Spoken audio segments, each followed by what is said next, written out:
honored to be able to come on here, so that's cool. Well, awesome. Yeah. Well, like I said, we're honored to have you guys. Yeah, it's interesting stuff, and you know, the average guy can't do this. They don't have the resources or the money or the ability. So this is awesome. You guys are willing to share. Absolutely. I mean, people like Jim Hand and Pete McCarthy and my old boss Dave Bishop were huge influences on me. So you know, they shared their information, and you know, if I'm able to get some of this, you know, but whatever I'm able to share, you know, I really want to have the Pontiac community continue forward and grow and, you know, learn together. So good deal. I appreciate that. What is there anybody coming on yet? Not yet. All right. We got 2 watching, it says. Okay. So, I mean, Jeff Downey joined us. And trying to make sure. Okay. I got that up. And for everybody that's showed up so far, it's only going to be a minute or 2 here. We're going to get a few more people on board and give everybody the opportunity to hear this from the beginning. We're starting to get guys coming in right now. I don't know how long it takes to notify everybody, but Philip the Third just joined. John Monin just joined. Ed Page just joined. awesome. Walt Muka. So we're starting to get the guys showing up. Yep. We got about 20 people on right now with us. So Cool deal. Yep. Cool deal. So, do you want to go over some introductions then, right now? We can. I mean, you know what? We got enough of an audience right now that we can start letting everybody in on what's going on tonight. So, in the house tonight, we got Mr. Derek Stewart and Mr. Jim Bollinger. Is it Bollinger or Bollinger? it's Bollinger. Bollinger. Okay, sorry, I had it wrong all the way around. But anyway. It was the champagne. Gotcha. Okay. And so what they did is they did some really cool testing on, I do believe, a factory intake and a performer RPM. And what was the other one you guys tested? So we did a factory 1972 aluminum Hayco manifold. That was the first intake manifold, and then we did a fully ported 1972 Hayco manifold. Okay. And then we did the ported performer RPM that I did.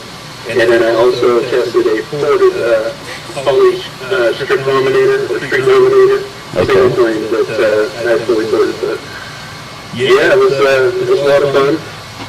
A lot to do in 2 short days on the dyno, and you know, as usual, I'm left with more questions and answers, but it's fun nonetheless, and you know, I'm excited to do more in the future. Cool deal. So tell us a little bit about the engine. What cubic inch, what's the compression ratio, what's the cam, what's the header size, those kind of things, so everybody knows what you're starting with here.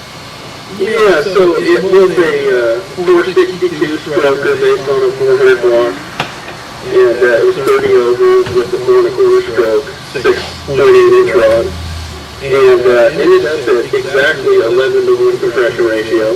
Okay. And it's a hydraulic blower that I spec'd from Comcam, and it was 238 on the intake, 248 on the exhaust, 650 on the intake, 640 on the exhaust, 112 load separation angle, and I installed it at 108 intake center line.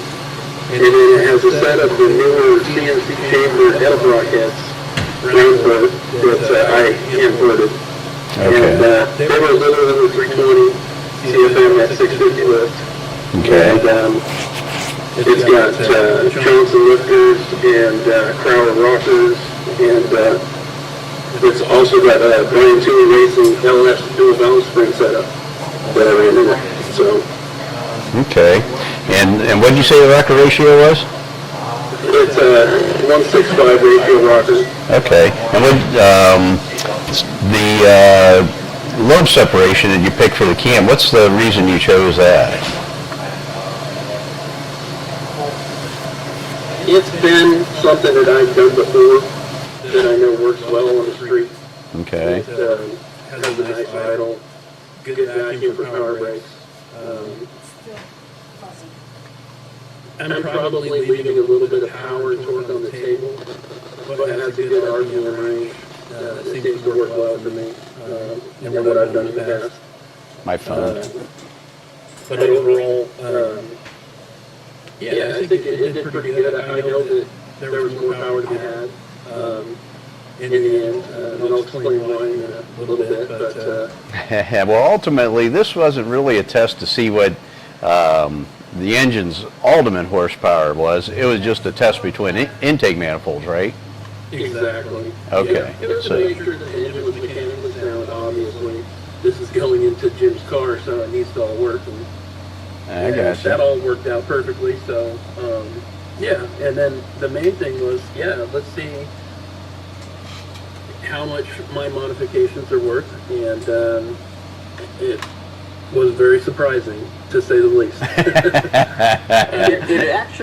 It actually didn't start out like that. Where we started, I mean, everything he said That's is true. true, but how we got caught up in a bit of what I would call scope creep. And where that happened was the very first thing I had Derek do is, first of all, I already knew Derek from SD Performance in his days there, and Dave and Derek built me a 535 way back in about, I think it was 2008, and it was also a street engine for a car that I had at the time, which is long gone now, but that's been eons, and so. But the very first thing I had him do was I had this 72 HO intake, and I had him port it for me, and then it just kind of morphed into, well, I need to find somebody to build me an engine too, because I built a few engines before, but my engine building days are kind of in the past or behind me. I'm an old man now. I'm 63. Hey, easy with that there. I'm 63 too. To do that stuff. I just 2 divorces later, and some of that stuff I just don't have anymore. So I needed to find somebody to build me an engine, and we started out with this ported HO intake, and it's kind of funny. It's almost like an engine built around an intake, and I'm thinking, you know, this is going to be my last engine. This is I'm getting up there in years, and I want a nice want a nice street-friendly car to drive around, and you know, be able to use 92 octane fuel on and stuff. And Sure. so, kind of one thing led to another, and so we've kind of got this all figured out as far as, okay, well, here we're going to use this block, and going to stroke it to this, and we're going to get these heads, and you're going to do the port work, and then I'm thinking, gosh, how much am I leaving here on the table running a ported HO intake when I can fit a HSD under the hood, and I can maybe fit a Performer RPM under the hood, and I'd always kind of wanted to run a quadrajet. And so the Torquer 2 would have been in the picking also amongst these manifolds. It's just not flanged for a quadrajet. Right. And I don't like the idea of using an adapter. They just usually don't work all that well in my experience. But so what happened was there was a guy over in Indiana, and he had a brand new in the box Holly Street Dominator intake. And I live in Illinois, so it was just a hop, skip, and a jump. He wouldn't ship it to me, so I had to drive over and get it. And then pretty soon I'm talking to a guy on the PY forums, and he's like, I've got a nice Performer RPM that's never had anything done, and I need to get rid of it. And I'm like, okay, I'll buy it. And so one thing led to another, and it was based off the fact that I was afraid I was going to leave a lot of power on the table because of what I've heard, but I wanted some numbers. You know, I wanted to be able to quantify and justify using one of these other intakes and just seeing what potential that this thing had. I'm not going for every last horsepower, but I didn't want to leave 50 horsepower on the table either. Sure. And so that's kind of how it all came to be, because from the start we weren't ever going to do all this intake manifold testing. It just kind of, like I said, it was Kind of morphed, huh? Yeah. Well, you know, it'd sure be nice if we could compare that to this, and so that's kind of how it all came about, just to give you a little background. Well, that's cool. Well, I'm glad you guys are sharing your information with us. I only got to see a little bit. I think I only seen the results for 3 intakes, and you did 4 intakes, I take it? Yeah, the engine was broke in with the factory HO intake. That's what we warmed the engine up with and stuff. And then these other 3 intakes, I sent the HO intake and the other 2 to him, and he ended up subsequently porting them. But yeah, we started off with we were just actually going to compare these 3 ported intakes to a 71 cast intake that Derek's got kicking around. Gotcha. And then it was just like, well, gosh, maybe we ought to compare a 72 HO to a ported HO and be a little bit more apples to apples. And then so one of our buddies off one of the groups chimed in, Theo off of, he lives in Las Vegas. I don't know if you guys have probably heard of Theo Spence, but that's actually a pseudonym of his. He actually stepped up. He said, hey, I got an intake you can use. Try this. And so we ended up using that, and that was our baseline intake. So. Okay, so the intake manifolds, the factory intakes, are they actually GM intakes or are they reproductions? They're OEM. Okay, they are OEM. All right. Mm-hmm. Yep. All right, and then the so what was the highest horsepower reading that you got and the lowest? Well, I'm not going to share which intake it was yet, but just which one was high, or what was your highest and lowest numbers? So out of the 4 intake manifolds, the lowest high horsepower was the lowest power intake was 502. Okay. And the highest horsepower was 577. Holy cow. So 75 horsepower increase. Yes. Wow, that's crazy. And what about the torque numbers? So the difference was between 551 and 604. Okay, so again, pretty substantial numbers there. All right, and so everybody can assume, not necessarily that it's true, but probably the factory intake produced the lowest torque and horsepower number? That would be a good guess. All right. Yeah. Very good. All right. Yeah, the factory HO made 502 horsepower at 5,500 and 551 foot-pounds of torque at 4,300. Nice. That was the best I got. And it's not to say that had I had more time, I might have been able to wrinkle out a few more, but yeah, for what we were doing, you know. That's still pretty impressive for an ASCAST intake manifold, because those, as you know, those intakes are not that great. So. Yeah. But then put on the ported factory HO manifold, and the best I got on that was 558 horsepower and 577 foot-pounds of torque.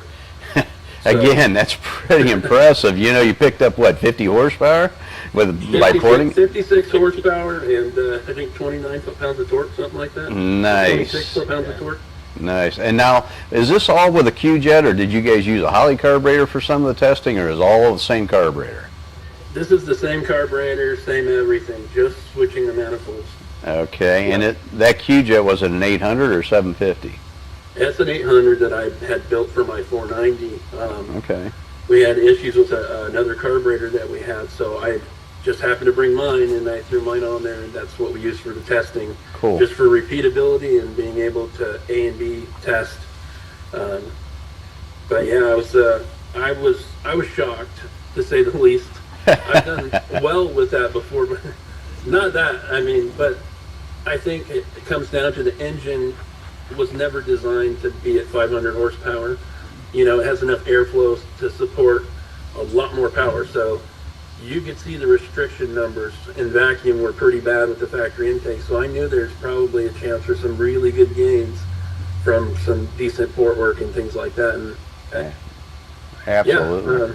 The dyno operator, he was sure surprised. I got to admit, I'm kind of shocked. And he's like, that's the same exact intake, just ported versus not. I go, yep. Yeah, that's incredible. Good job, man. You did a good job on that thing. So it really speaks a lot to Derek's skills with porting. Good God, I mean, 56 horsepower. Yeah. That's you can feel that in the old buttometer. Oh boy. Yep. Yeah, you know what? We call that the butt dynamometer. But yeah, you can. And, you know, after that, we moved on to Performer RPM, and same carburetor gasket. Just all I did was change to the Performer RPM, and it made 571 horse and 583 torque. So there was another 23 horsepower. Now was that ported with the RPM, or was that as cast? That's a ported Performer RPM. That was Okay. not a stock Performer RPM. Okay. So All right. that's a just your basic ram air 4 gasket size. Some Okay. planet modification, nothing too crazy, but just a lot of attention to detail. And then some time on the flow bench trying to get things as equal as I can. Okay. All right. All right. So now, whenever you change the intake manifolds, did you have to change carburetor jetting, or did the AFR stay the same? What happened there? So when I first changed from the factory, the stock HO intake manifold to the ported HO manifold, it was the first time I made a full pull on it. It was lean, big time. It wanted fuel, so I had to make a rod change, a secondary rod change, and so it went. The first pull when it was lean made 547 horse. I made a rod change and it made 558. Nice. So.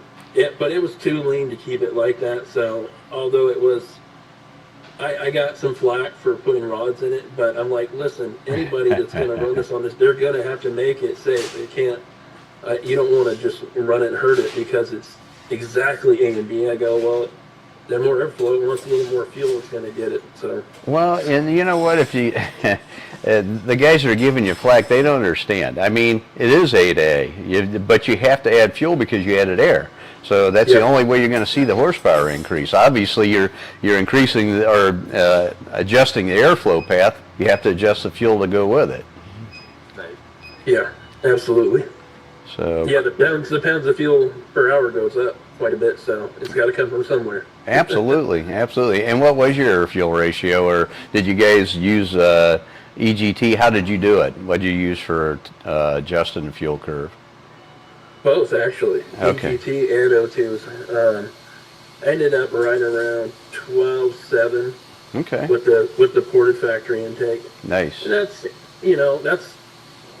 it was safe. It was fine. I didn't want to try to, it wanted fuel, probably a little bit more fuel. I've seen that quadrojets like to be a little on the rich side. Right. In my experience, I've made the best power, a little bit fat on those, but, with the Holley testing I've done, they like to be 12.9, 13, 12.8 in that area. But Right. yeah, the EGTs were the closest with the ported factory HO intake out of all the manifolds. Really? I thought that was pretty interesting. Yeah. That is interesting. So did you have the heat crossover on the end intake too, or did you just use the lead plates on that? Delete plates. Yeah, Okay. because there's no heat crossover in the small chamber Edelbrock heads. They Right. don't have that whole drilled or anything. So. Yep, gotcha. Cool. All right. And then, was you using an air cleaner on the carburetor, or did you run it just with an air horn, or what? How did you have the thing set up? So the very first pull we made was with an air hat on it, but we took the air hat off and it gained 15 horsepower. So we said, Wow. okay, no more air hat. Wow. No kidding. So we left the air hat off of it for the max power testing for all of the intake manifolds. And so we just never put it back on because it would have I would have had to go back and retest everything, the same way. So I didn't have that much time. So we just ran everything with it off. And, I talked to Lynn McCartney and some other people, and they're like, listen, put an airflow base on it, and like it. And I get it, but I don't have, another couple days of testing that I can Right. do it. So, but, Yeah. after My- that, sorry, I didn't interrupt.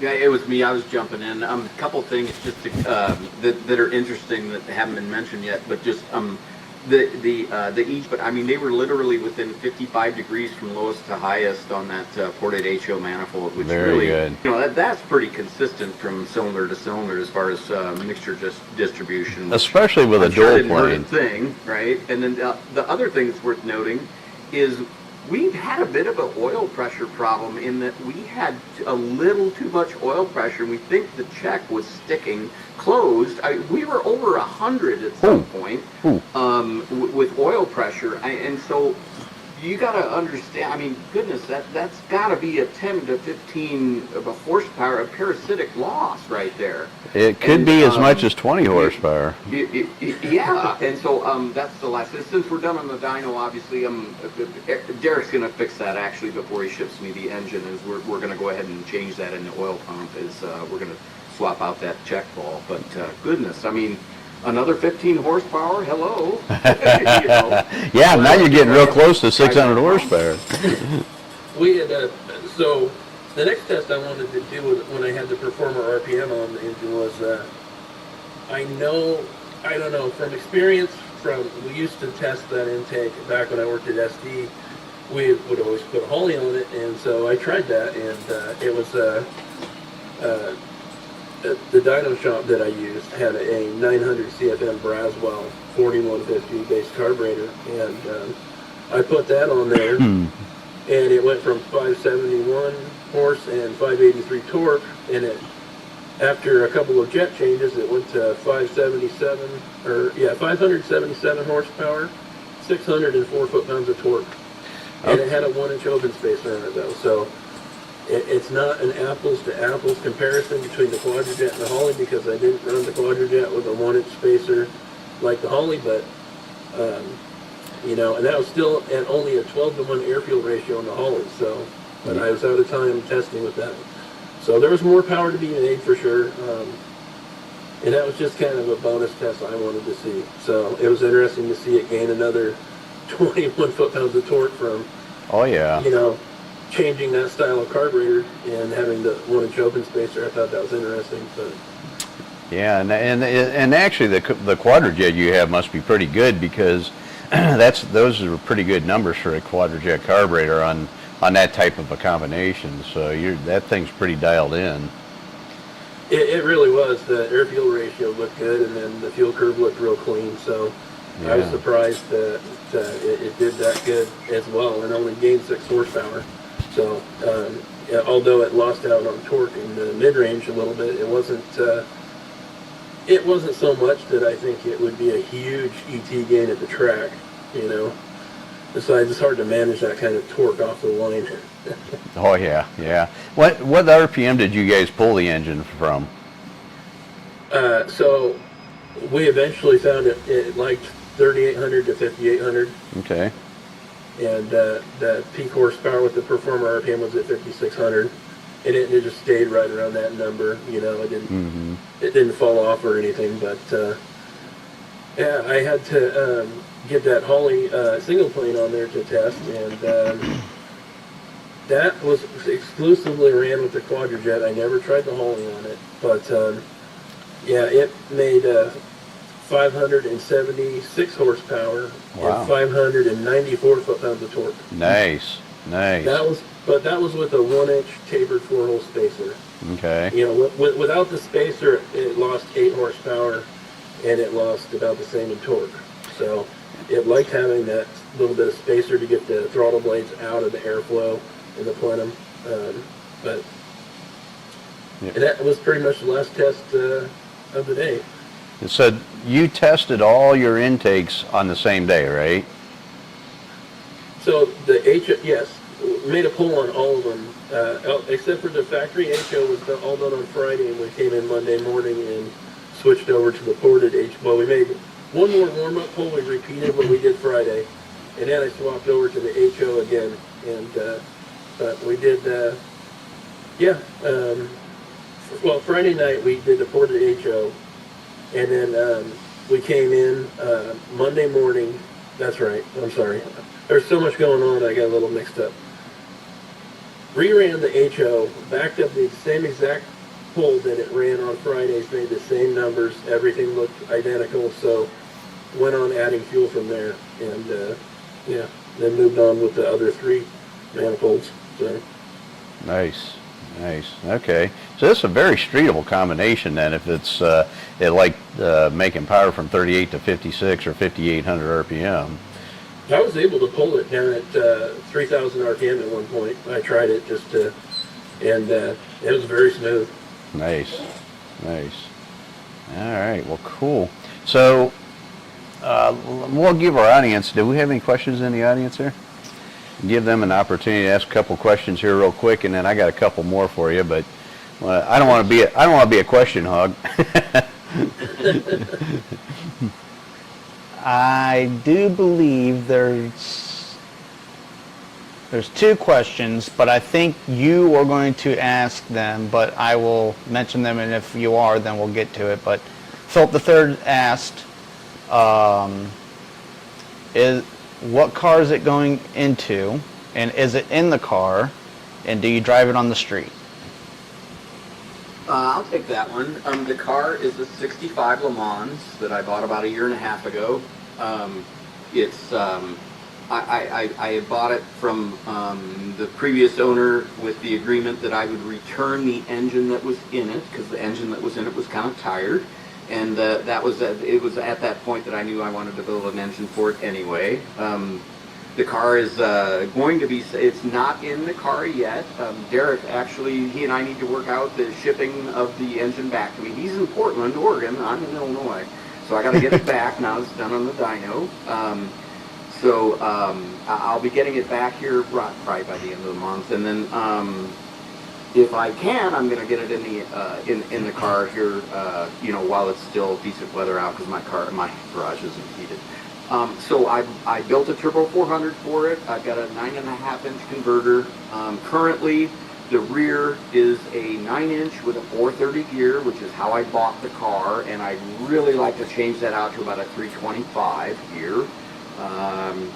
I think I'd like to keep the 9-inch too, just for ease of swapping gears and stuff. But that's the goal, is to get it in the car. I've got it's a Le Mans that's been converted into a GTO, so I installed a 67 his and hers shifter. I've redone the interior, and it's going to be just a regular Turbo 400 with no overdrive for the time being. There may be an overdrive edition at some point, but that's going to be the combo when the engine gets here, and for the foreseeable future anyway. So that's what it's going in. And I'll be running Doug's headers. They're round ports, so they're 1 7/8 primary and 3.5-inch collector, and I'll have a 3-inch exhaust all the way out to the back through some Dyno Max Super Turbo mufflers, which I have all that stuff. And a buddy of mine and I are going to put the exhaust system in here at some point after I get it all in and together and stuff. So. Cool. All right. Well, Philip, that was more than one question, but that's okay. We're going to let him slide. That's right. Joe's Trucking Adventure wants to know, what fuel are you using? I'm sorry, what's that? What fuel are you using? Gasoline or? So that was with a 92 octane non-ethanol. Okay. That's what all the testing was done with. Yep, just some people can get that pump gas. That it's also a lot nicer on the O2 sensors on the dyno than if you have alcohol in the fuel cell. And Old School Twist said he got in here late. Can he get caught up? He did catch the car story, but I think he's wanting to know the motor specs again. All right, go ahead and fill him in, or you and Derek can fill him in.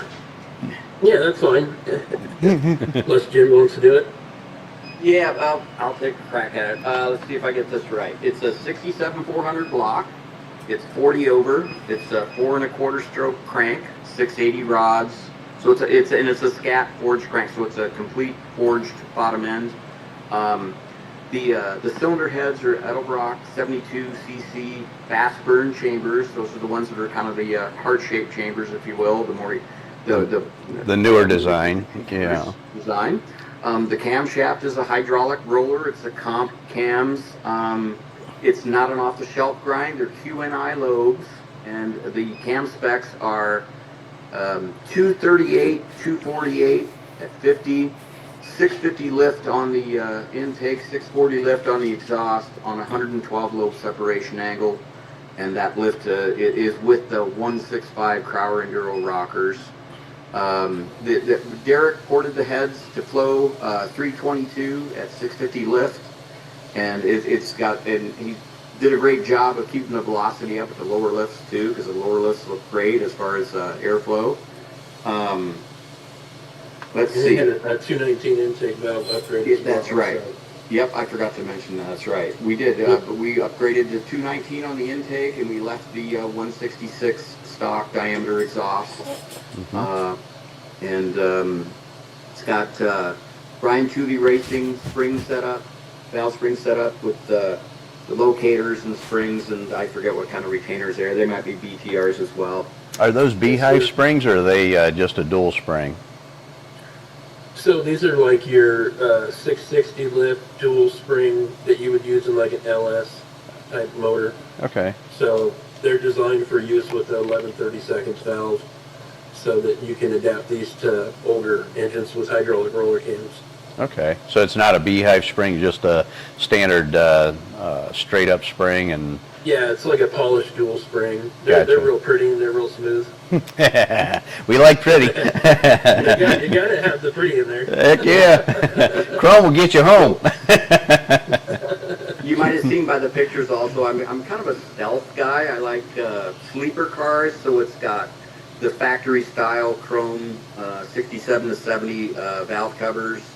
And because of the intake porting and the results on the dyno, I've actually already chosen that I'm going to go forward with the HO intake just for a factory stock look. And also the fact that, you know, I'm not after every last horsepower on the street. I just like the look of a factory intake, and plus it allows extra room for hood clearance. Yep. And, you know, less is more, right? I mean, well, you know, but you got your hood up, and we're going to have a big old ugly quadrajet on top. well, the cool part is very unassuming. I don't know if you're going to drag race this thing or not, but hopefully you're going to. And if you get a good DOT sticky tire on that thing, that car should run somewhere in the low 11s, and you pop the hood, it looks factory original. People are impressed by that. Yeah, there's going to be some jaws that'll drop. Yeah. I hope to take it. Yeah, if nothing else, just for a fun day at the track, just to be able to see what kind of a number it runs. Yeah, yeah. No, that'll be fun to find out for sure. What other question we have there? That's it for right now. All right. So my question to you guys is: are you using what size tube header again? Did you use on the dyno, and is it the same as what's in the car? So here's the interesting part of really the whole build on the dyno. So the gentleman that has the dyno shop, his partner is a guy that wrote for CarCraft and Mopar magazine for years and years and years. And most of the Mopar motors and things like that you've seen built all come from his shop. Okay. Which I had no idea, but he had written for Popular Hot Rodding, so they had actually converted him and his partner converted a set of sprint car inch and 7/8 headers for a small block Chevy, cut the flanges off, and put on Pontiac flanges and made a set of headers. Nice. So this was the thing that I've never ran these headers before. They're different. The way that the collectors come out, but they have to have something specific for the dynos to clear the dyno. Sure. So car headers won't bolt on real easy unless you ran them upside down or whatever. Right. And but they were an inch and 7/8 with a 3.5 inch collector. But the collectors were not straight. I have pictures, but they actually curve out and then wrap around. So it was a little bit of an odd setup. I'm not totally keen on the headers. I'd like to see what a set of headers we would normally run would have done, but that's okay. Yeah. No. Well, at least they're both an inch and 7/8 tubes, so it is going to be kind of apples to apples in the car too. That'll be good. Yeah. Cool. Yeah. Yeah. Well, good deal. All right. So now my question to you guys is, after what you've learned from that dyno session, what stands out to you that you would change if you were to go back to the dyno for a second go at it? Well, I still had restriction on the intake manifold vacuum. Is still showing a restriction even with that 900 CFM Holly. Okay. I would have liked to put an even bigger carburetor on it and spend some more time getting the air-fuel ratio even better with that setup. And I want to see if I could crack 600 horsepower with the Performer RPM, and I think that would have been fun to do. And then I'd like to go back and I could spend a bunch more time with each one of them, to be honest. I just love doing this. This is what I enjoy. This is my passion. R&D So, is fun. Yeah. You know, it's just, you know, it's just, I love Pontiacs. I've been around them my whole life. I have my own personal 490 that it's all ready to go, and it's all cast iron. It's got iron manifolds, and that's to be the next one that I do some testing with, so I'm excited about that. Well, you know, what we got to do is we got to talk Jim into buying another engine from you so we can put a set of these DCI Ram Air heads on there. Yeah, wait till I win the lottery first. I'm out of money, man. Come on, Jim. One thing I'd like to see, Jim's been amazing to work with. I mean, what a guy. I mean, just not a complaint, not a whimper. I mean, Don't you love customers like that? Thank you, Jim, for being a good dude. That's wonderful. It makes our jobs way more fun. See is, I'm sorry, go. No, you're good. I'm just telling telling everybody, you know, it makes the engine builder's job way more fun when you have a customer that appreciates what you're doing for him, and you sound like that kind of guy, and that's awesome. Well, Derek and I have a little history with the 535 that he helped build back 15 years ago, and so I knew he was the guy going forward. And Good. One thing I'd like to see, though, just knowing what we know, is I sent him kind of an experimental quadrajet. I cut out the outer booster rings on a 800 CFM 1979 quadrajet, which is actually about 840. So once you cut out the outer booster rings, it makes it frees up it's about 50 more CFM. Yes. And so I actually sent him one, but I'd never done one, and I was totally. I mean, this was like a first effort, and it was the type of thing where I didn't really know how to jet it, so I just used my what little experience and knowledge I had from a few years of building quadrajets and stuff, and sent it. And unfortunately, it was a little disappointing. You got a chance to try it. It was down about 8 horsepower. So with what I know on the dyno, and obviously there's some type of restriction and stuff, I'd like to have had time to be able to tune and jet that quadrajet just to see if I could get it to at least perform as good as the one that he used, if not a little better. And then, like he says, you know, maybe one other type of I don't know, maybe a larger yet 850/1000 or 950/1000 Holly on it might have been. You get to a certain point, I think you're kind of about at the limitation of a quadrajet, and I wonder if maybe that's about where we were on that. We saw that by a little bit of the torque numbers that we saw go over 600, and he wasn't really even done jetting that Holly, that 900 Holly that he ran out of time, but. It just seems like I'd like to optimize that 897 CFM quadrajet and see if I could get it to perform a little better. But that's for another day. You know, for my personal isn't cheap. My personal experience with that, I've done that myself. We've taken the booster ring out, and what you have to do is you got to change the air bleed circuit on the carburetor, not only the jetting but the air bleed circuit too. So when you go to the dyno next time, what you need to do is put adjustable air bleeds in there, and it's real easy to do. You just knock the brass inserts out, and you tap it and put some screw-in air bleeds in it, and you'll be able to tune that thing. But when you do, you'll be amazed. You'll pick up, believe it or not, over the quadrajet that Derek used, me personally, I've seen about 38 horsepower increase. Wow. So I believe you. And I was frustrated with it because it was a very crisp on tip and on throttle response. Everything felt really good. Mm-hmm. But I know that I know we didn't have the fuel curve all the way there. And like Don's saying, more time with that would have. I think, like you're saying, would have net some big gains, and that's good to know about the fuel circuit, putting some different bleeds in there to be able to make that adjustable, which isn't too difficult to do. No, it's real easy to do. Now, did you guys have a vacuum gauge on this thing? Is that how you know you were getting a restriction from the carburetor? Yeah. Okay, Yeah, good. absolutely. All right, good deal. Okay, so the people that are watching tonight, I don't know, why is it a vacuum gauge important whenever you're dynoing an engine?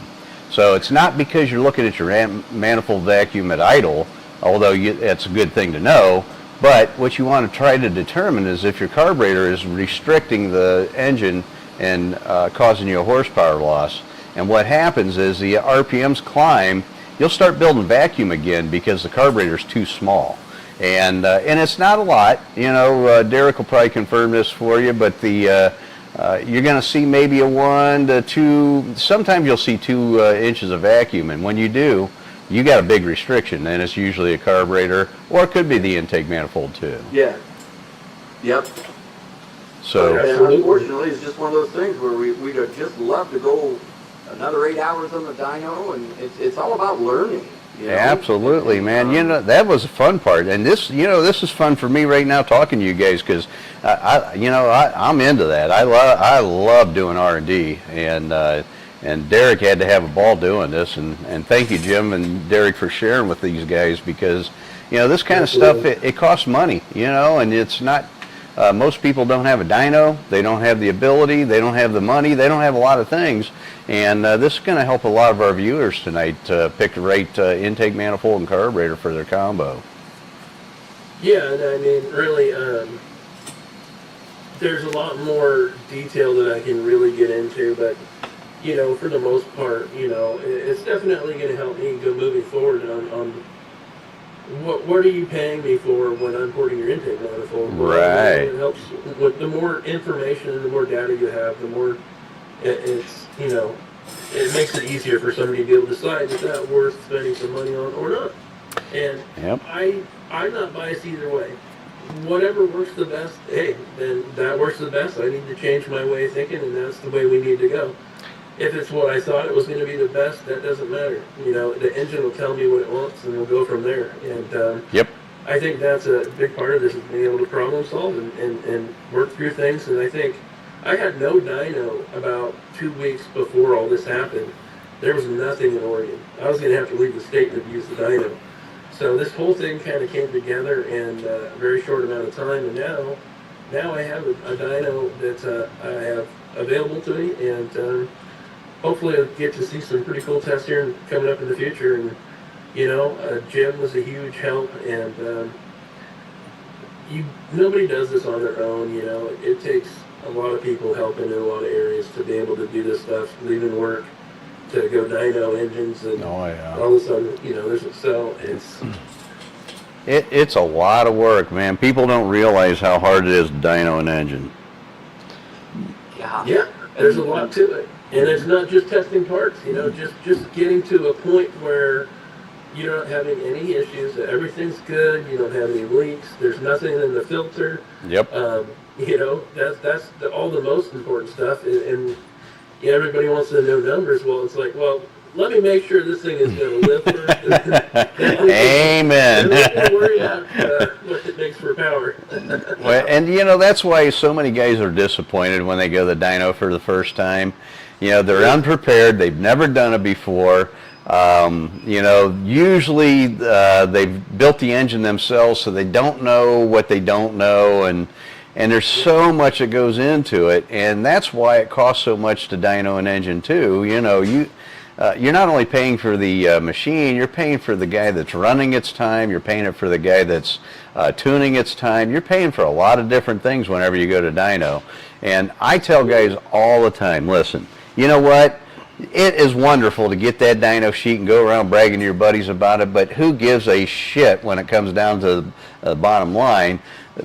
If you're going to go to the dyno, I want to learn something, and we're going to improve the engine. That's why we're going to the dyno. If you're going for a dyno sheet, then you know what? I'm not taking your money. I won't do it. No, I want to know what's going to be safe. Right. You know, we're fairly high compression. I've done this many times before, but we got to make sure we're not going to have any detonation. We're not going to have any issues. We had a brand new distributor setup that I've never used before, and the progression ignition it's all Bluetooth. I've done on an app on my phone, but I will never use anything else ever again now. Yeah, I haven't done any of that yet. That's cool. You don't know until you try it. Right. That's exactly right. That's exactly right. Well, you're too old to try that stuff. Hey. I'm not old. You just turned 40 today, son. I know. I mean, you know, you didn't even have to get up your chair to change the timing, so, you know, that was pretty interesting. I'm not used to that, so that was cool. That is cool, and you know what? You youngsters, you keep learning that stuff because you got to teach us old dogs how to do that. But yeah, that's Well, awesome. I don't know about youngster, but you know. Yeah. I think you're younger than me and Jim. I'm not sure.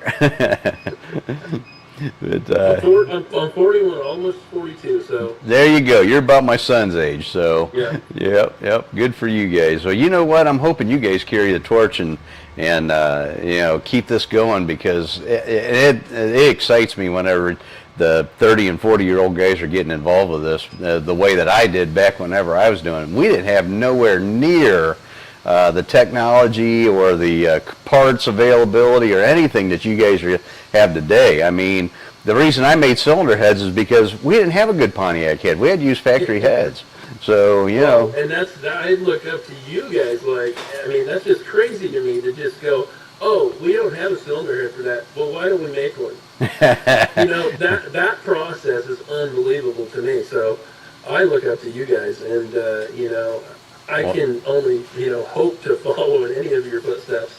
I just doing what I enjoy and doing the best I can with it, and, you know, just keep moving on and keep doing more of it. Good for you, man. Keep the Pontiacs alive. That's the goal. And you know, I've got a lot of things coming down the path that I want to share with other people. We're not ready for that yet, but one of the things I am doing, and it's already in the CAD drawings right now, is an intake manifold, and it is a dual plane based on a factory intake. Oh yeah. So I need to talk with you, Derek, after we're done with the show, maybe tomorrow, not tonight, but I want to go over some modifications you've done, so see if maybe I'm headed in the right direction. So maybe you can help me out there. Absolutely. I'd love to. And yeah, so because so many guys want the shaker hood on their Trans Am, and you know what? I don't blame them. I think that's cool too. So if we can provide an intake manifold that works on a 320 CFM head out of the box, I mean, I think that's a win-win.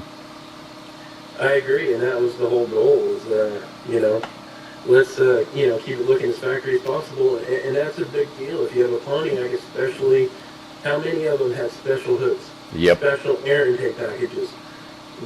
You know, most guys, that was iconic growing up. They don't want to get rid of that. Sure. But they want to have their performance, too. Absolutely. Well, that's been a big goal of mine, was trying to, let's see how good we can make this, and see if we can get to a level to where they don't need to change that. You know, they can if they want to, if they're really going for every last little bit, but can we get close enough to where it's really good? Yeah. And I think we can. I think that's really cool that you're coming out with an intake. I can't wait to see it.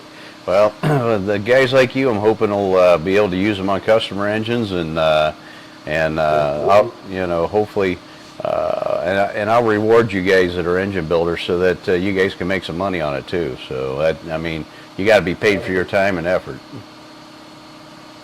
But Yeah. you know, Definitely lots more of that to go. and us engine builders don't get any respect. You know, it's like Rodney Dangerfield says, get no respect. But the Well, it all falls on our heads when it goes wrong, and then, you know, when you do good, it just either wasn't good enough or it never happened. yeah, isn't it weird? I don't get it. You know, I've been doing this for 43 years, and you're right. That's exactly right. And, you know, it doesn't matter if it was your fault or not. If it fails, it's your fault. And today, with the parts that we got, it's usually not our fault. Well, 99.9% of the time, it's not our fault. Well, and I think a lot of the old timers are retiring. A lot of the guys that have the knowledge of the machine work and a lot of the things that make this stuff live long term are they're getting out of the business, or they're retiring, They are. and they don't maybe have a son to take it over, or they're not passionate about it. So the more people we can get involved in learning this stuff, Yep. that's why I'm so free with information, because there was a time when I couldn't get information on nobody. Right. And now it seems like it's a lot easier for people to tell you information, because they see it going that way, to where, hey, this stuff is not, it's not gonna grow if we don't. So Well, it's a big deal to me.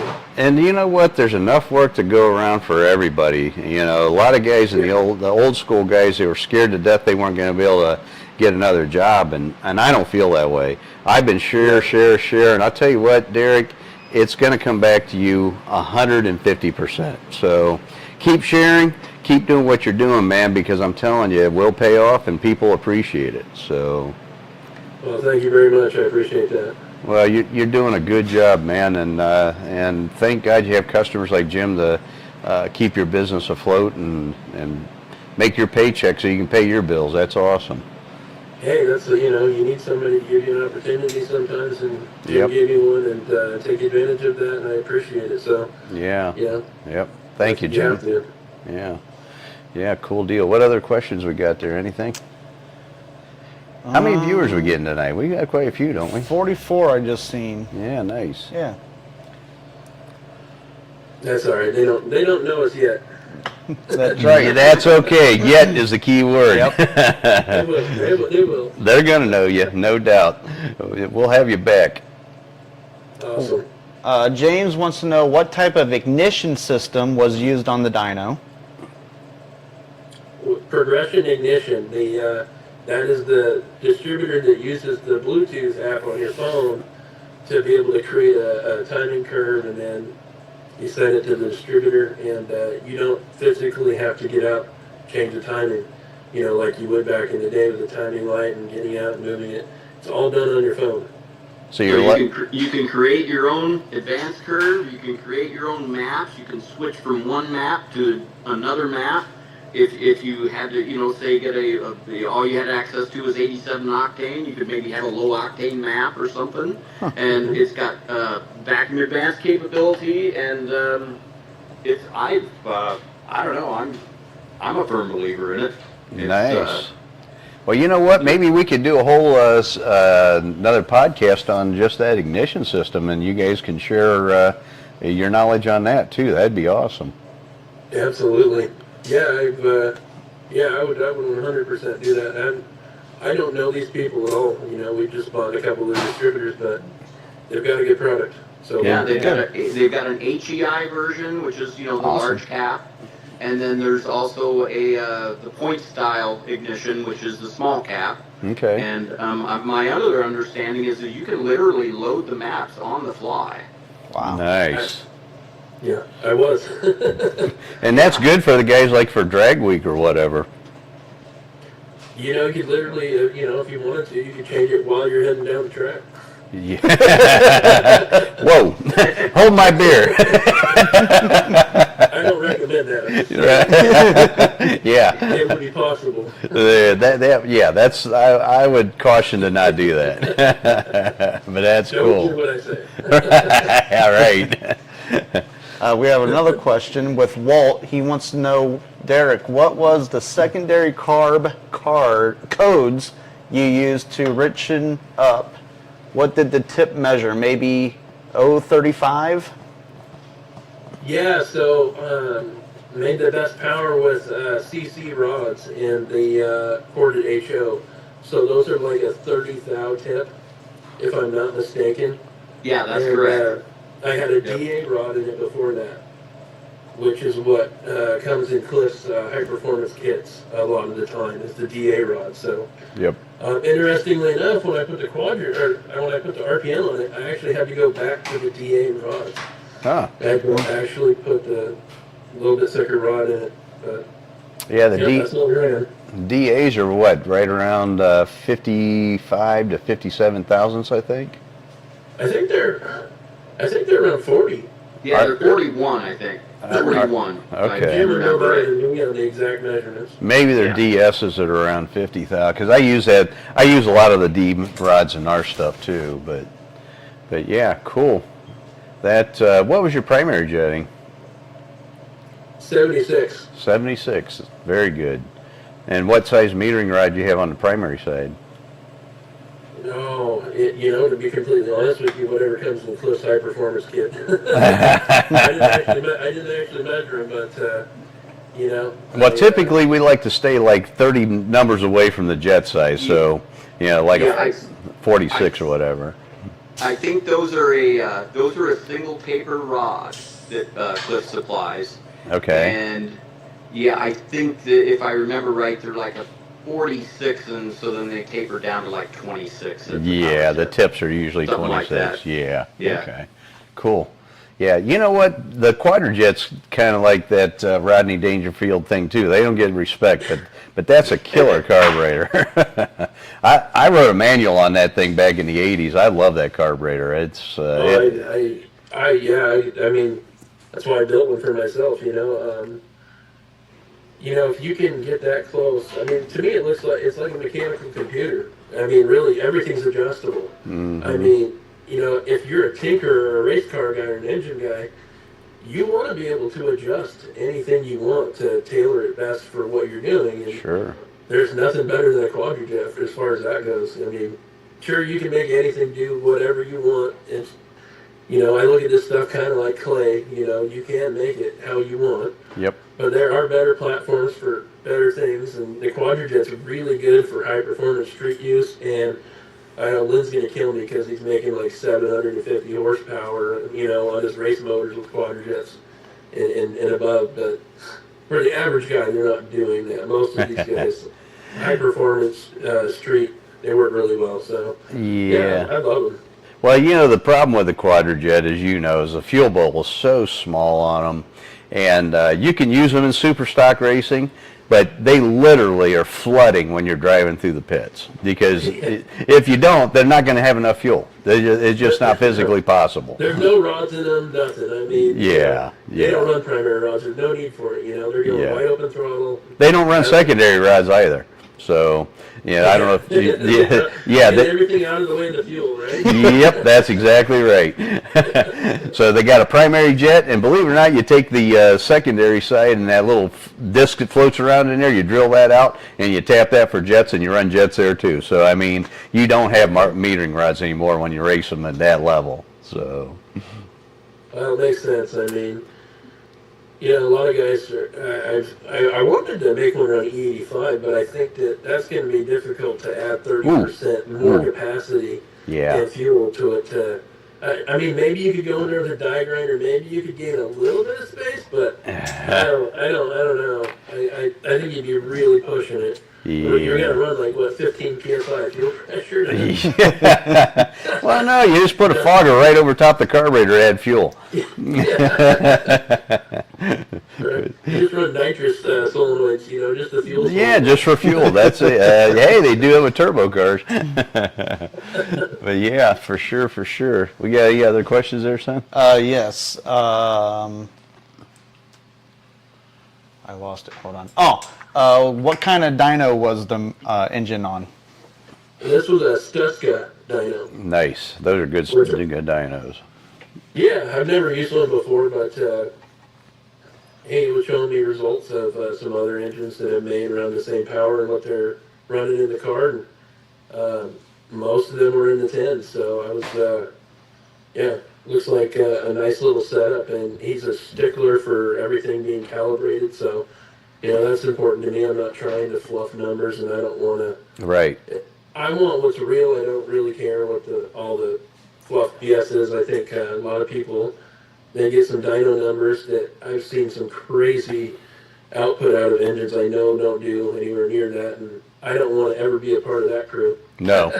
And you know what? Believe it or not, that it doesn't matter if it's a Pontiac, Chevy, Mopar. It doesn't matter. There's a lot of happy dynos out there. And you know what? They do that to make the customer happy. And but the way I look at it is, the customer's going to be pissed off when you go to the track and find out the motor doesn't make the engine or horsepower they say it does. So. Yeah, when they're trapping 105 miles an hour, yeah, they got 580 horsepower. There's a problem. Thank you, Derek. I'm glad you said that. But yeah, you're right. And I see it all the time, man. These guys bring me dyno sheets from our competitors, and I tell them, I said, this engine isn't making that horsepower. I can tell you that right now. Look at the BSFC, and I know that combo because I built it several times. It's not making that kind of power. But you know what? Makes the customer happy. You get that dyno sheet. Yeah, it's unfortunate because it can, taint it for everybody. And, yeah. But the fuel flow never lies. A lot of times they might doctor other things, but a lot of times they'll leave the amount of fuel alone. pounds of fuel per hour. It's just a math equation most of the time if you understand it. Yep. You can usually get pretty close to what that engine actually makes when Yes. it's only 190 pounds of fuel per hour, but it's 500 horsepower on the dyno. You know, it's not right. So for our audience, I want to fill them in on what BSFC is. So that's brake-specific fuel consumption, and that's what Derek and I are talking about right now. And you can look at that number, and you can tell whether that dyno sheet's bullshit right away. As soon as you look at that number, I can tell you whether it's real or not. Absolutely. Yep. All right, so we got any other questions? I think we're getting pretty close to quitting time. Yep, 7:01 now.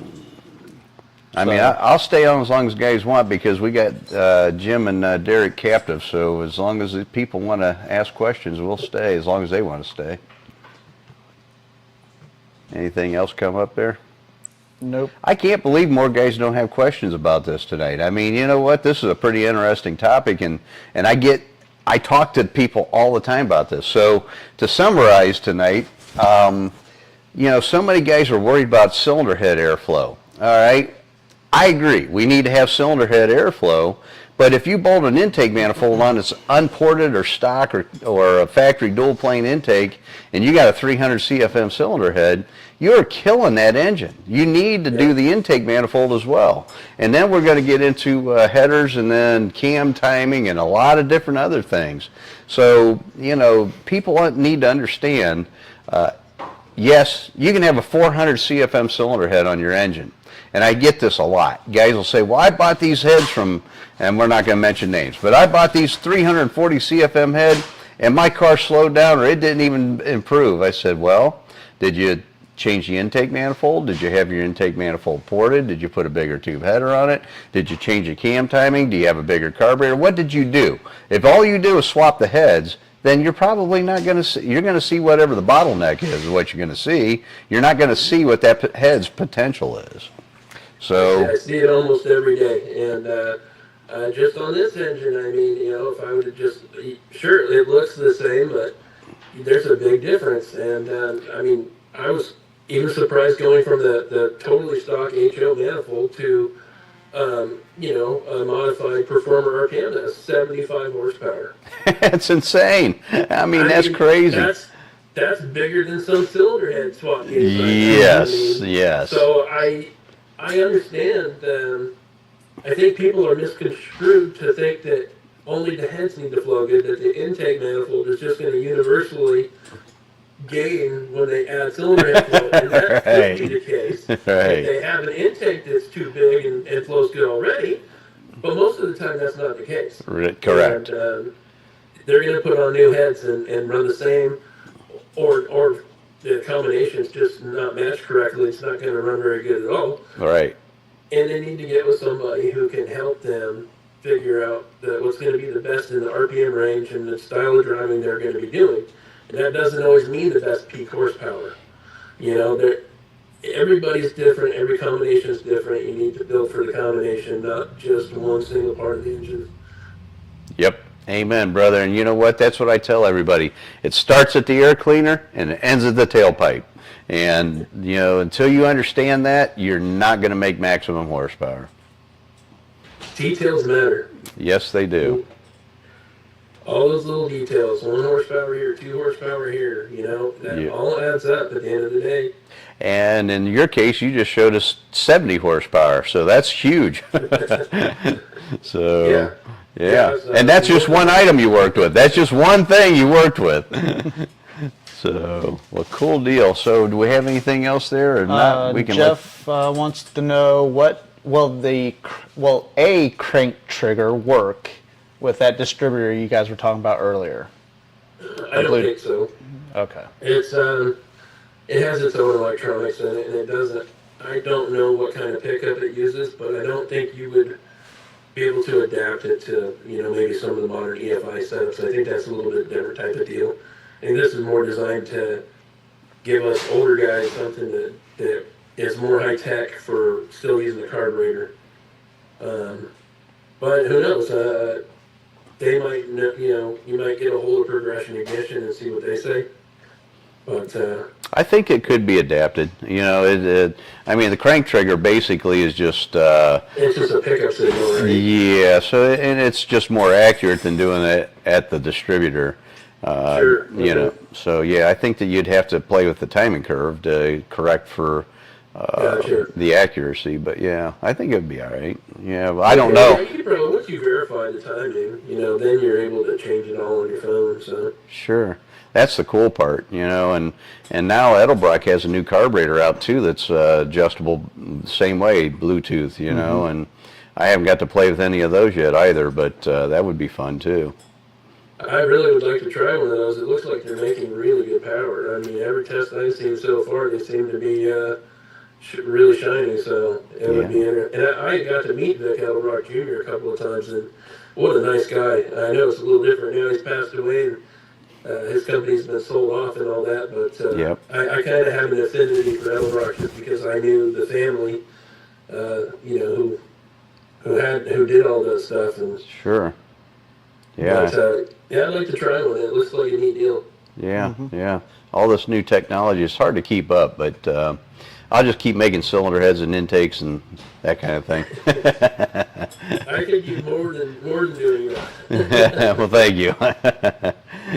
Yeah, that's awesome. I can't wait to see those new heads that are coming out and intake manifolds. I think that's just great. And having it be done by a Pontiac guy instead of some bigger company that doesn't necessarily have their aim right on what we're doing is really cool. So I'm excited. I think that's going to be a big deal. We don't really have a lot of people porting the original Ironheads anymore. So Right.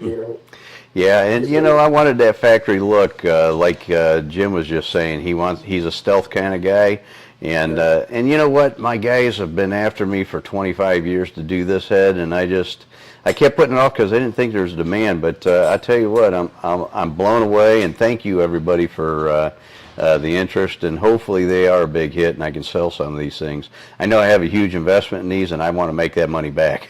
I'm 63 like Jim, and I want to retire someday. So. Yeah. Right on. All right, guys. Well, I think we've answered everybody's questions tonight. I don't see anything else popping up on here. I want to thank you guys for coming on tonight. It was awful nice of you guys to share your knowledge and time and ultimately the money that you spent on this project. So thank you, Jim, for supporting Derek, and thank you, Derek, for doing the dyno testing and sharing with us tonight. Yeah, thanks for having me on. I appreciate that. Hey, no problem. Thanks, Don. Appreciate you having us on. Thanks for the invite. Appreciate it. All right, guys. Well, hey, you guys have a good night, and I think we're done for this evening. So good night, everybody. Yep. Good night. Yeah, don't forget to like, share, subscribe. Yes, thank you. Thank you, Derek. You know what? I'm not real good at that. But yes, please do that. Yes. You guys have a great night. You too, guys. Thanks. All right, take care. Bye-bye. Bye-bye. All right, and that is going to do it for us as well. So good night, everybody.